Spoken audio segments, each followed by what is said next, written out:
મજાની આટલી જ વાત કરી છે તો સાથે સાથે મજાના પરાકાષ્ઠાના વર્ણનની પણ મજા માણી જ લ્યો.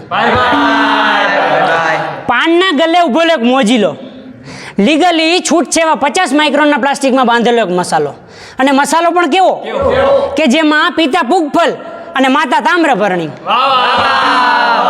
ક્રમાંક 35 અધિક સતમાં સુધાજલ જરૂર પ્રમાણે ઘન તનુ શીત પિત્ત નાખી પ્રારબ્ધ અને પુરુષાર્થથી હથેળીમાં ઉગાડેલી રેખાઓ અડધી પૂહાઈ જાય એ રીતના જે મંથન થતું હોય, આ હા હા સાક્ષાત પ્રકૃતિ અને પુરુષનું મિલન થતું એવું લાગે. નમસ્કાર. ને મોજીલો મંથનથી પ્રાપ્ય અમૃત મસાલાને અંગુષ્ઠ તર્જની અને મધ્યમાની મદદથી એમ કહેવાય કે ગાલના એકાંતર પાસુમાં મૂકી અને જે દરિયા જેવી અમાપ મજાને અનુભવે છે. અવર્ણનીય.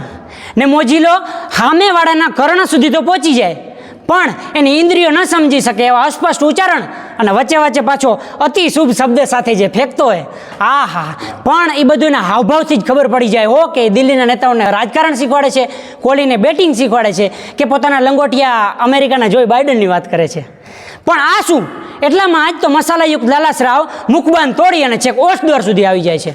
ને મોજીલો આજુબાજુ જોઈ ટાર્ગેટ પ્લેસ નક્કી કરી ટાર્ગેટ પ્લેસનું લોકેશન, પગથી લઈને ટાર્ગેટ પ્લેસનું અંતર, મુખથી ટાર્ગેટ પ્લેસનો એંગલ, હવાની દિશા ગતિ જોઈ પિચકારીનો વેગ પ્રવેગ દિશા અને માત્રા નક્કી કરી એમ કહેવાય કે મગજના 7મા અને 12મા નંબરની નસ વડે જડબા મુખના સ્નાયુ અને જીભને આદેશ આપી અને ટાર્ગેટ ઓરિએન્ટેડ જે પિચકારી છોડવામાં આવે છે. અસંભવ, અદ્ભુત, અદ્વિતીય, રમણીય. પુનઃ નમસ્કાર. મને તો એવું લાગે છે કે નાગવંશના કોબરા જેવા સાપો છે આમની જ પિચકારીના વિડીયો યુટ્યુબમાં જોઈ અને 2 મીટર સુધી એમ કહેવાય કે પોતાના શિકાર ઉપર વિષ ફેંકતા શીખા છે. આ બધું સાક્ષાત જોઈ કવિ ન હોઈએ તો પણ મનમાં એક જ શબ્દ આવે, ભાઈ મોજે દરિયા.